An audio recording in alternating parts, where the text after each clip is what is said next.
I was born in Walton-on-Thames, which is a nice little town outside London in Surrey, and I was born in 1949. We had two small children quite quickly, and then we decided we would have an adventure. Off we went with two small children, waving goodbye at Southampton docks, and the first couple of years here, look, it was great fun because everything was new, but I was quite lonely. As we started working in theatre, then we found a community, so that was terrific. Particularly my husband was working round the clock. We came in 76, and it was 1980, I think, when he was in a show at the Hall in the Wall, which is a little tiny theatre in Southport Street. And I'd been on the opening night, and I went on the last night. And he said in the morning that he had a really bad headache, but we didn't think much of it. He went on stage, and we only got 10 minutes into the play, and he was sitting at the console, which was part of his set, and he suddenly just keeled forward, and his head hit the desk and slid to the floor. What had happened? He'd had a massive brain hemorrhage, just like that. And so he had a cerebral aneurysm.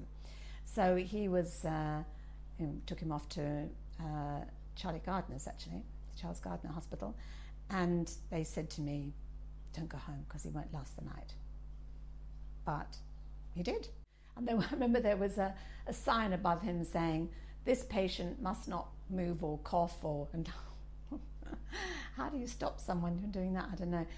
And then eventually he had the op and recovered remarkably well, because next thing they said to me was, well, after we've done the op, we can fix the aneurysm, but the bleed will affect his brain and he'll probably never work again. But they were completely wrong, luckily, because he recovered really well, and he was back on stage in a year. Everybody in the theatre community rallied round us. So it was quite an easy decision to say, no, this is really our home now. In 1993, actually a little bit earlier than that, my dad was dying, and I went back to England with the intention of capturing his stories. And I was really disappointed that it was too late. He wasn't able to record them for me. And I've always liked old people. I've always been attracted to. I like to sit at their knee and listen to their wisdom. When he was in the nursing home in his last days, I talked a lot to other people in the nursing home with him. Most of them felt that they were now useless. They had no function in life, and I felt this is all wrong, So when I came back to Australia, I started Agelink Theatre, and the whole purpose is to affirm the value of seniors.